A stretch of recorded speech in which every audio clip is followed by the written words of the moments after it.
So I'll go into a little bit more detail. I turned the lights off so you can actually see what I got going on.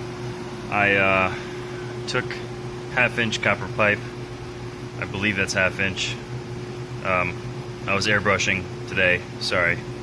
So 1/2 inch copper pipe, and I think these are about 4.5 foot pieces, I believe.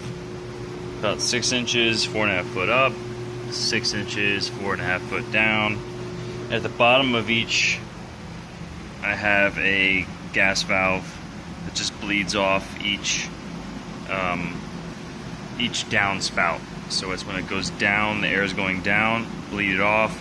So that means dry air should be going back up. Any moisture should get trapped on the downspout and blow off. So you'll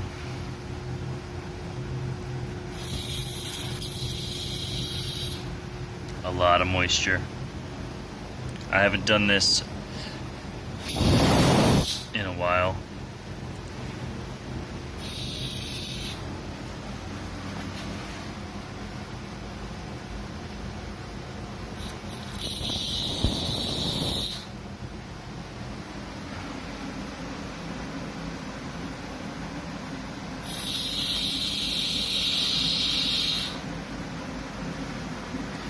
And then the QC3 air filter, it's not that great, but for as much as I haven't used it that often, I'm going to probably change out this cartridge and then probably get a whole new unit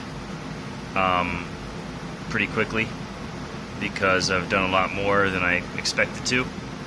And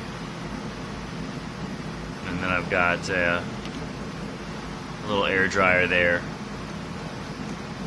water oil separator or whatever. Doesn't really do much. I don't need it. Not worth it. But, yep,